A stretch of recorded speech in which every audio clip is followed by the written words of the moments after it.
Hi, welcome to Yashika kitchen. இன்றைக்கி நம்ம கிச்சனில் வந்து இட்லி தோசைக்கு சூப்பரான சைடிஷ் கடலைப்பருப்பு சட்னி எப்படி செய்யலான்னு பார்க்கலாம். இதுக்கு வந்து ஒரு கடாயில் வந்து 1 டேபிள் ஸ்பூன் நல்லெண்ணெய் எடுத்துக்கோங்க. சட்னிக்கு எப்போவுமே வந்து நல்லெண்ணெய் ஊற்றி செஞ்சிங்கன்னா ரொம்ப டேஸ்ட்டாக இருக்கும். இப்போ எண்ணெய் காஞ்சதுக்கப்புறமா ஒரு 1/4 கப்பு வந்து கடலைப்பருப்பு சேர்த்துக்கோங்க. கடலைப்பருப்பு வந்து லைட்டாக வந்து ஃப்ரை ஆனதுக்கப்புறமா வந்து நம்ம மற்ற பொருள்லாம் சேர்த்துடலாம். கடலைப்பருப்போட ஒரு 6 வரமிளகாய் எடுத்துக்கோங்க. இது ரெண்டையும் வந்து லைட்டாக வந்து ஃப்ரை பண்ணுங்கள். இது ஃப்ரை ஆனதுக்கப்புறமா வந்து நம்ம மற்ற பொருள் சேர்த்துடலாம். இது வந்து ஈஸியாக செஞ்சிடலாம். இந்த சட்னி நீங்கள் எல்லாமே கட் பண்ணி எடுத்துக்கிட்டிங்க அப்படின்னா ரொம்ப ஈஸியாக செஞ்சிடலாம். இப்போ ஒரு 1/4 டீஸ்பூன் வந்து பெருங்காயத்தூள் சேர்த்துக்கோங்க. பெருங்காயத்தூள் சேர்த்திங்கன்னா வந்து அந்த ஸ்மெல் நல்லாயிருக்கும். இப்போ வந்து லைட்டாக ஃப்ரை பண்ணிவிட்டு இதுக்கப்புறம் வந்து நம்ம வெங்காயம் சேர்த்துக்கலாம். 1/4 கப்பு கடலைப்பருப்புக்கு நம்ம 1/2 கப்பு வெங்காயம் சேர்த்துக்கோங்க. வெங்காயம் வந்து சின்ன வெங்காயம் எடுத்துக்கோங்க. அப்போ தான் வந்து சட்னி வந்து நல்லா டேஸ்ட்டாக இருக்கும். பெரிய வெங்காயத்தை விட சின்ன வெங்காயத்தில் நீங்கள் செஞ்சீங்க அப்படின்னா சட்னி வந்து நல்ல டேஸ்ட்டாக இருக்கும். இப்போ தக்காளி வந்து 1 கப்பு சேர்த்துக்கோங்க. நீங்கள் எந்த கப்பில் எடுத்துக்கிறீங்களோ அந்த கப்பில் எல்லா அளவுகளும் எடுத்துக்கோங்க.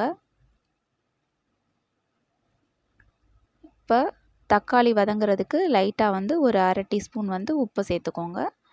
உப்பு சேர்த்து நல்லா வந்து வதங்கட்டும். இந்த சட்னி செய்கிறதுக்கு ஒரு 15 நிமிஷம் ஆகும்.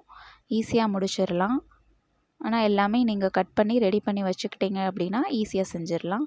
இங்கே பாருங்கள், வதங்கி வருது. இந்த மாதிரி வதங்கினதுக்கப்புறமா வந்து நம்ம ஆற வச்சு மிக்ஸி ஜாரில் சேர்த்துடலாம். இதை வந்து நல்லா வந்து பேஸ்ட்டாக அரைச்சி எடுத்துக்கலாம். இந்த மாதிரி பேஸ்ட்டாக வந்து அரைச்சி எடுத்துக்கோங்க. இப்போ வந்து ஒரு கடாயில் வந்து இந்த மாதிரி ஒரு கடாயில் வந்து ஒரு 2 டேபிள் ஸ்பூன் வந்து எண்ணெய் சேர்த்துக்கோங்க. நல்லெண்ணெய் சேர்த்துக்கோங்க 2 டேபிள் ஸ்பூன். சேர்த்துட்டு இப்போ நம்ம அரைச்சி வச்ச அந்த பேஸ்ட்டை வந்து சேர்த்துடலாம். இதில் இந்த சட்னி வந்து இட்லி தோசைக்கு வந்து ரொம்ப சூப்பராக இருக்கும்.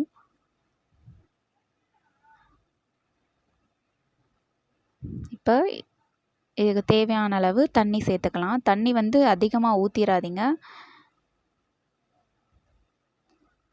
இந்த அளவு தண்ணி சேர்த்தாலே போதும்.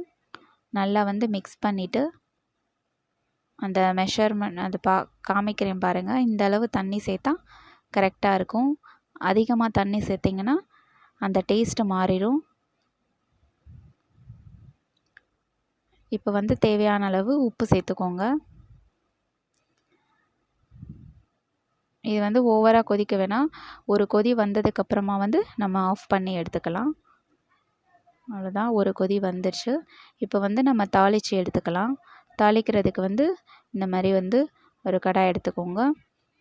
இதில் 1 டேபிள் ஸ்பூன் வந்து எண்ணெய் சேர்த்துக்கோங்க. நல்லெண்ணெய். எண்ணெய் காஞ்சதுக்கப்புறமா வந்து ஒரு 1/2 டீஸ்பூன் வந்து கடுகு,